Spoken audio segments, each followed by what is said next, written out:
In this video, I'm going to cover my personal martial arts history and training experience.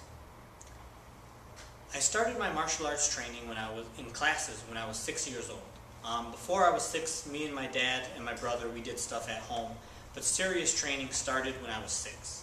And I can honestly say that I wanted to quit classes almost as soon as I started. You see, I started training in the early 80s, and that was a time period when martial arts really wasn't for children. The classes were mainly full of adults. It was very serious, pretty strict, and pretty hardcore. Honestly, I remember growing up and wanting to cry most of the time. So I didn't enjoy my training as a child, but it was something my dad just refused to let me and my brother quit.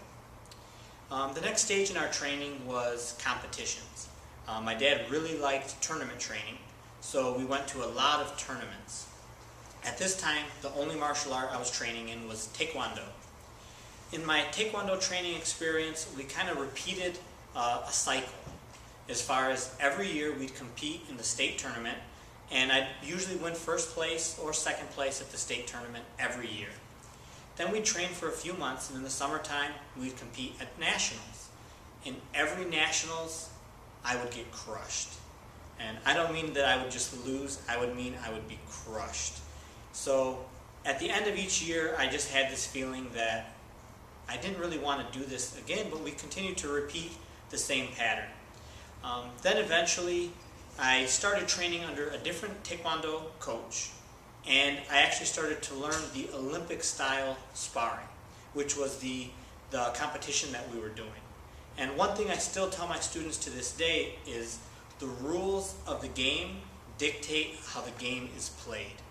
Once I understood how they play the game and their theories and their ideas behind it, my performance got much better.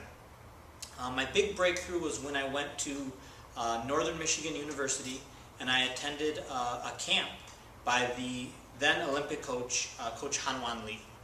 And at that camp, I was lucky enough to be picked to be the captain of the team, and it was just a great training experience. From there, I went on to do much better in my competition. I also went to a training camp at the Olympic Training Center in Colorado Springs, and my training experience got much, much better. It was also at that point that I decided not to pursue my goal. My goal at the time was to make it to the Olympic team. That's how far I wanted to take my Taekwondo training.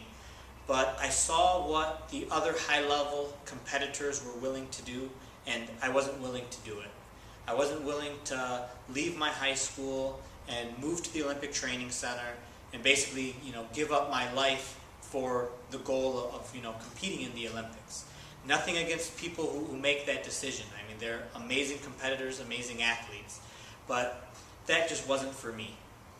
So later on, when I was in college, I had the opportunity to compete again in the National Collegiate Championships, and the tournament was in Puerto Rico, which I was born in Puerto Rico, so that's what interested me in going there to compete.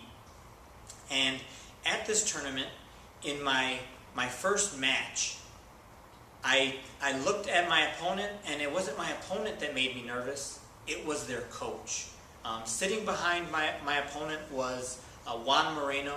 He's a 2-time Olympic silver medalist and one of my idols when I was growing up. So right away, I wasn't sure if I could win this match. It was a very competitive, very good match. At the end of the match, I scored a head kick with maybe 10 seconds left to win my match. And afterwards, honestly, I felt great. I felt like all the training camps, all the work, all the frustration, all the things that I went through, even though I didn't win the tournament, just winning that match, it really validated the effort that I had put in. In my following match, my previous match, we scored maybe, 14 points or so in the match. In my next match, through 2 rounds of competition, I hadn't scored a single point.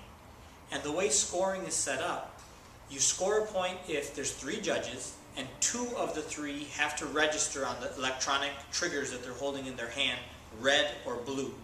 And if they register in a fraction of a second within each other, a point is scored. So through 2 rounds I had no points scored, and what I learned later was the student that I was competing against, his grandmaster was basically one of the corner referees. So he wasn't going to score any points for me. So I mean, basically I was being cheated. The only chance I had to win the match was by knockout or by my opponent not being able to continue. And during the 3rd round, I capitalized on a mistake that my opponent made, and I landed a head kick, which did knock out my opponent. So it was one of the strangest experiences in my martial arts training. I can remember, landing my head kick and seeing him fall to the ground unconscious, and my dad jumped up and he was cheering, and I can remember looking at him and telling him to sit down and to stop cheering, because I didn't feel good inside. I wasn't celebrating that I won the match. I was honestly worried about my opponent. And they brought out the stretcher, and they stabilized his neck, and they did all the usual safety precautions you do in a situation like that. And looking back at that tournament, I mean, that was the last tournament I ever competed in that I was competitive.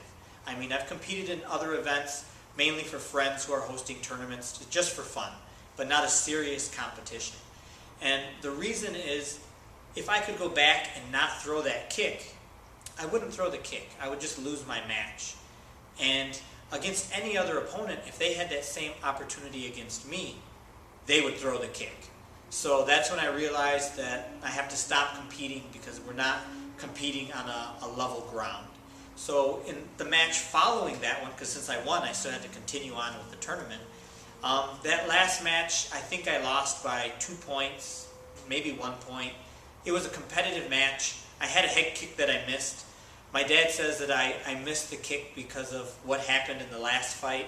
Personally, I just think I missed. I think the other person was better. But I had my best Taekwondo tournament, and that was my last Taekwondo tournament.